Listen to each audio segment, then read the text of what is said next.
around to pull them out at the least opportune moment in their lives.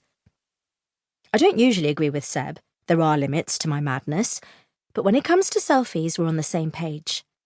Him because he wants to defend noble ideals like privacy, and me because I usually end up looking like a right monster in photos. Good idea, chirps Alessandra immediately, her eyes sparking with excitement.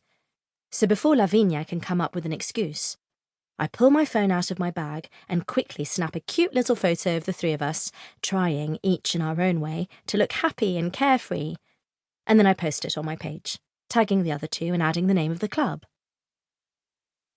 Okay, that's the trap baited. Now let's see if the computer hacker bites. Just to make sure he will, though, I add a few elusive phrases about possible male companionship. And after that, all I can do is wait for events to take their course. Which they will, I'm sure of it. Fate is a noble concept if you're one of those people who believe in fairy tales, but it ought to be pretty clear that I don't belong in that category. My humble role this evening consists of me taking Destiny's place. Yes, I know, it sounds a bit megalomaniacal, but I'm going to push Lavinia and Sebastiano back together if it kills me. Or, to put it more romantically, I'm going to be the Cupid who makes two lovers realise once and for all that they shouldn't be apart. For their sake, and for ours. Because I cannot handle being around someone as tense and frustrated as Lavinia has been lately. And I'm pretty sure Seb's relatives and friends feel the same way about him. Sometimes even the best relationships need a bit of a shove in the right direction. All I have to do now is wait half an hour, and I am sure that things will start happening. Seb is a pretty weird guy, but even nerds are predictable when it comes to love. The hard part is going to be spending another half an hour in this god-awful place. I wasn't joking when I said about the statue. Given the immense sacrifice I'm making this evening, it's the least they should do. "Hey, there's Giovanni," exclaims Lavinia, who is trying hard to conceal her actual state of mind. Not that Giovanni's not a sweet boy. He's even good-looking, if you happen to like anodyne blonde perfection. The problem is the total lack of chemistry between him and Lavinia. Zero. Nada. With a lack of sparks, that total, they might as well be brother and sister. Even they've noticed it, which is why they've been pretending to chase after each other for years, without either of them actually trying to move things on to the next level. It's weird, because on paper they're an ideal couple. Both blonde, both always smiling, both extremely kind to everyone.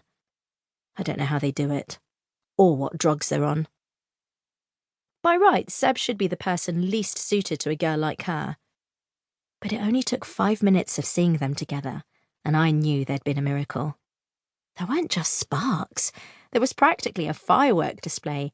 Actual physical phenomena that someone needed to do something about. The attraction between them was so obvious right from the off that I could hardly understand how they managed not to jump on each other as soon as they met. But, being complete opposites, Lavinia and Sebastiano needed to sniff each other out and get to know each other before they overcome their respective fears. Their numerous respective fears. To be totally honest, so far they haven't actually overcome anything, but I have high hopes for the evening. I need to break this vicious circle for them and finally see a happy couple. I haven't been part of one for so long myself that I've almost forgotten what it feels like. So maybe Lavinia can teach the rest of us. Or at least, that's what I'm hoping. Giovanni is sitting off on one of the dark sofas, but he jumps to his feet as soon as he sees us approaching. His manners are so impeccable that even I, who manages to find fault with everything, can't think of anything nasty to say about them.